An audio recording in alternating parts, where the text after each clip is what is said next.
Ayan, so welcome back po dito sa De Enrica at sa Doy TV Sports. Well, sinusundan na po natin yung ating pong huling content kung saan ating nga pong sinabi yung ating mga prediction, no? Kung saan po, yun nga, yung first five ng supposedly ng SMB na siyang tumapos dito sa laro against Meralco Bolts. Ayun. At ilang mga pagsagot po natin sa ating mga commenters, of course. Nibigyan po natin ng ng platform sila, no? So yun lamang po, no. Una po sa lahat, ako po yung nagpapasalamat sa patuloy niyo pong pagsuporta, no. At dumadami na po ang views na yan, nasa 2K na po, no. At yun na nga, at patuloy po tayong dumadami. At salamat po sa inyong pagsuporta. Kaya kung nagustuhan niyo po yung ating video, well, pasuyin na lang po, like, subscribe na lang po, no. Like po sa Facebook at like at subscribe na lang po dito at like na rin, no. So yun nga po, no. Ang ating napag-usapan tungkol po dito sa finals, no. Mamaya na naman yan, no. Sa Smart Araneta Coliseum between Meralco Bolts at ang San Miguel Beermen. Well, ang tanong natin dyan, makakapag-bolt in ba ang Meralco? O, di ba? Bali, on the other hand naman po, ang diskarte ni Gallant, no? Yan, parang may series na yan, ano? Bali, ang panawagan ko lang po, no, sa mga fans ng Meralco, di naman po tayo against Meralco, no?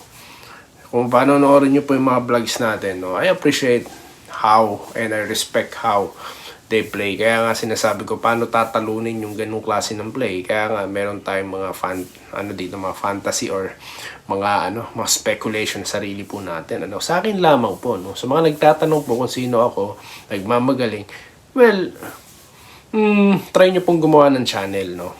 Kasi po, kapag may sarili kayo, magagawa nyo lahat. As long as wala po kayong tatapakang tao, no?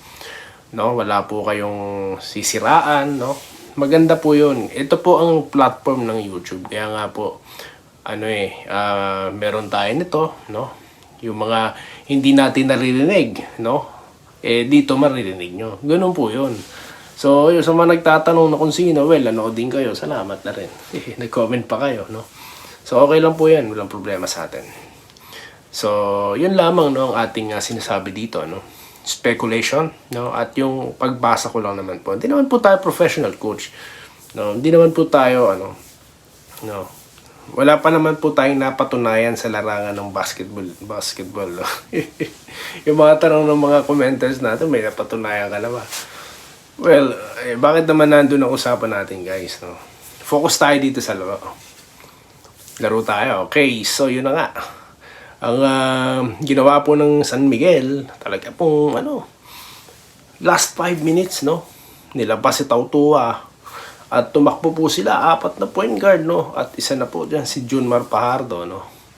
So, may dean's list po tayo, no, na napapanood kay Quinito Henson. Dito naman po, meron tayong 5, no?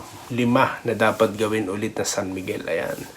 Alam ko, inaabangan nyo yan. Well, una po sa lahat, ulitin nyo, no, yung inyo pong ginawang 5, no? Or baka plano po talaga yan, no? Talagang, or yun na nga, na-realize talaga ni Coach Gallant na kailangan niyang gawin yan. So, ulitin lang po yan. Pangalawa, maganda po ang depensa kay Banjero, no? Dahil siya nga po nag-orchestrate ng fast break attack, no?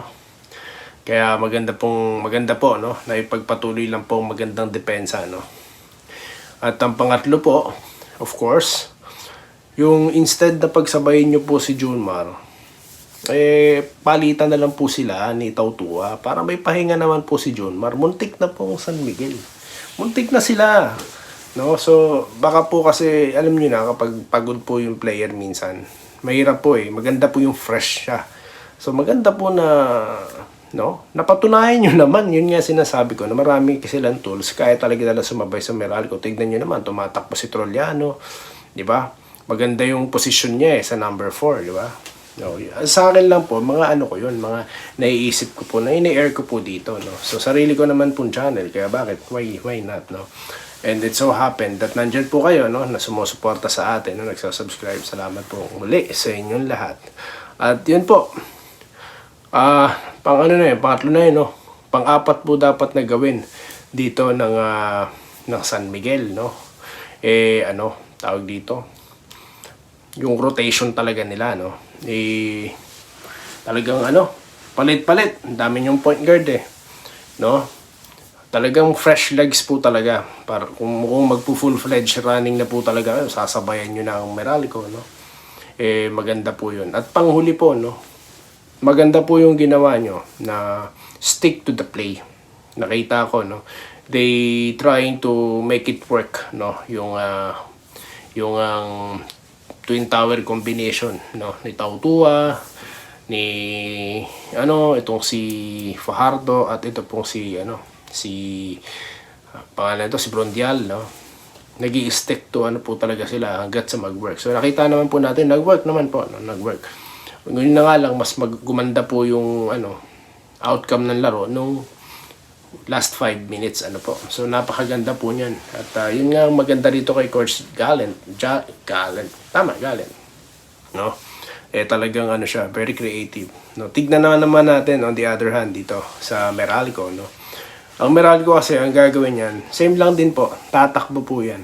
Wala na silang adjustment doon, no? Kasi di naman sila mag-low post, di ba?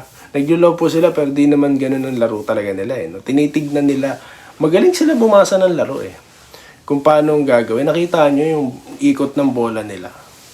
Napakaganda pong panahon talaga sa totoo lang ng Meralco. Match talaga sila na San Miguel. No, talagang nakikitaan mo sila ng international type of game, no. So yun po, no, yung ating 5. Basic lang naman po 'yon, no. Basic lang naman po 'yon. Hindi naman po tayo coach, no. Mga ko lang naman po 'yan, no. At nakita ko naman po na yun nga nag-work, no. At kayo, kung ano pong mga naisip nyo, pasabihin nyo po dito sa i-comment. Pasensya na po kung di tayo minsan nakakasagot sa marami, no?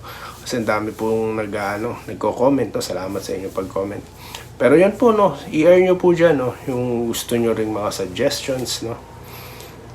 Para sa team. Kaya maganda po yan. May mga open discussions po tayo, no? Buhay na buhay po ang usapang basketball sa Pilipinas, no? Sa pamamagitan ng mga ganito pong pag-uusap.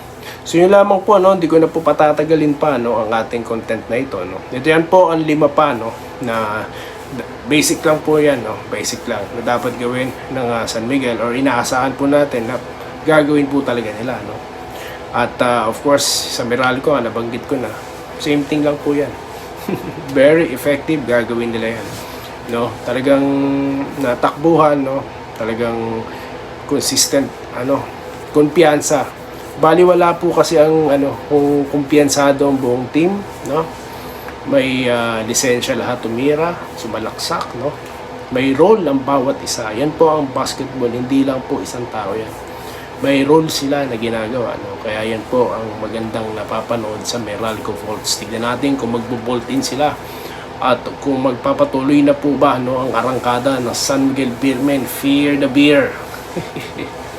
So yun lamang po at yun na. Mamaya po after the game tayo po magbabalik para sa analysis. Yeah. Doy TV analysis po. So yun lamang po at muli peace sa inyong lahat at maraming salamat po, no. At magandang araw at linggo sa inyong lahat. Salamat po sa panonood. Subscribe na para sa mga susunod na basketball at boxing videos.